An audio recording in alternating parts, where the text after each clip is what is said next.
Operation Spider's Web Ukrainian.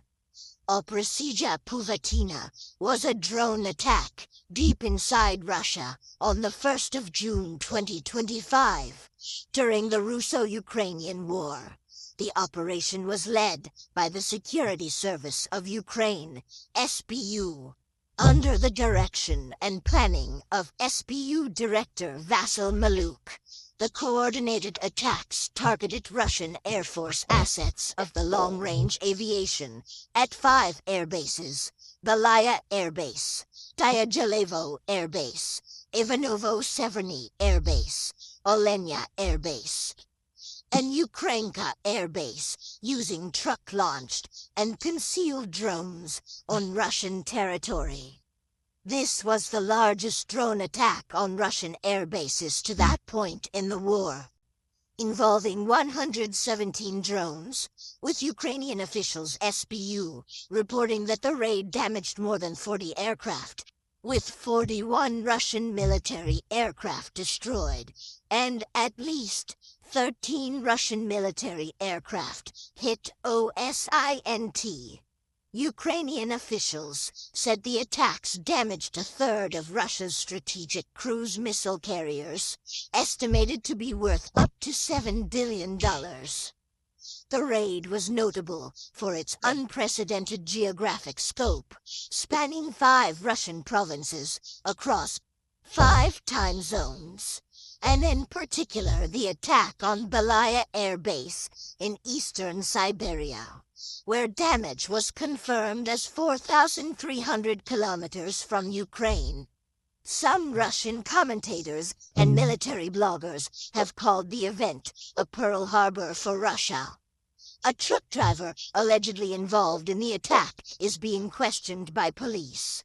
According to TASS news agency, President Volodymyr Zelensky said it took 18 months and 9 days from the start of planning to the execution of the operation.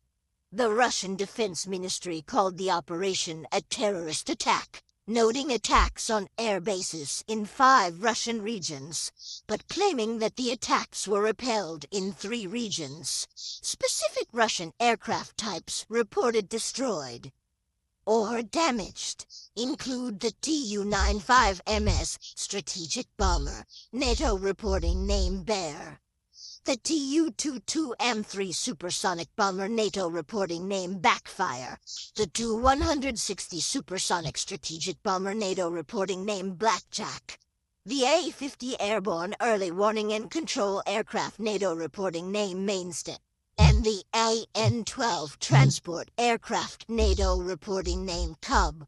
The loss of a significant number of strategic bombers, Chrisley, the Tu-95MS and Tu-22M3, is a major material loss for Russia, as these are important assets in conducting long-range strikes.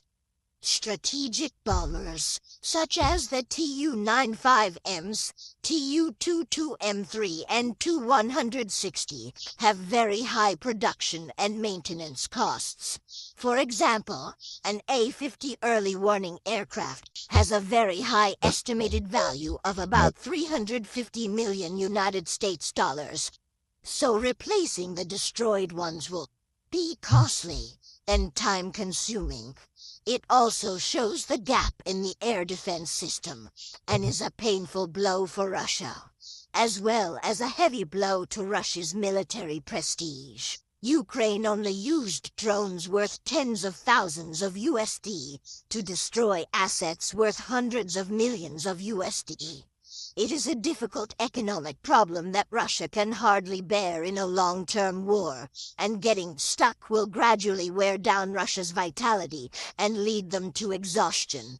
In fact, Russia's strategic bombers are exposed, without solid shelters to protect them from missile or drone attacks. Because under the terms of the New START Treaty, these aircraft are required to be parked in open space, because they are all Subject to the New START Treaty with the United States and the West, the treaty stipulates that these Russian aircraft must be located in locations that can be observed by technical means, such as satellites, so that the enemy can monitor them.